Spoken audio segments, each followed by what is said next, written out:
crazy story. I was in a conference 2 weeks ago, right, that showed about how a Twitter account of a US agency, news agency, got hacked. Now this Twitter account, right, it started to post a message. It said the White House has been attacked, right? I wish I had that graph to show you here.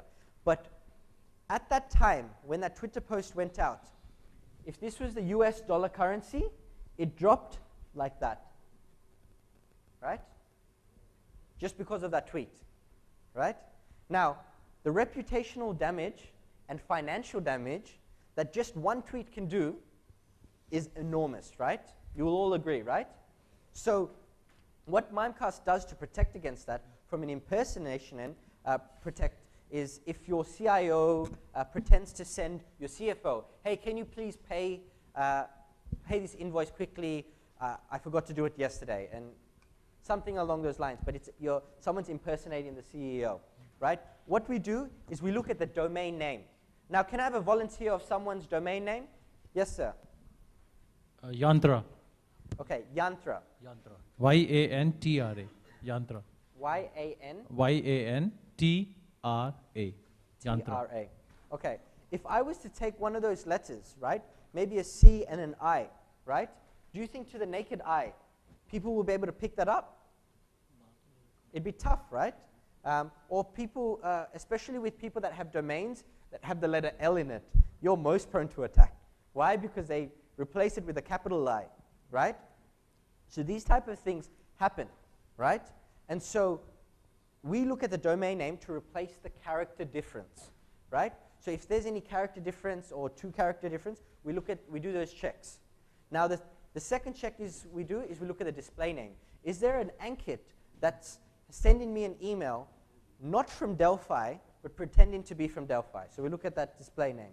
We also look at the domain history name, date, because typically, if someone's going to send an email to attack this, they send it within that week. Why? Because they don't want to be reported on any blacklist. They might be doing research 2-3 months before, but they create that email to attack within that week. We also look at the reply to mismatch. If I get an email from yantra.in, but the reply to is hacker.com, we check that as well. But another key feature is the keyword search, right? Now this keyword search looks at a generic file which has payments, transfer, bank, all those things, but you can customize that for your organization. Obviously there's some keywords in your organization that's unique to your organization, right? So you can customize that search. Now say 3 out of the 5 get flagged, we give you options. It's policy driven, so you can maybe send that email down to the end user, but brand that email and suggest, hey, once we brand it, please be suspicious. If you're unsure, go see IT department. You can customize that to whatever you want. You can italics it, bold it, whatever you want, and send it down.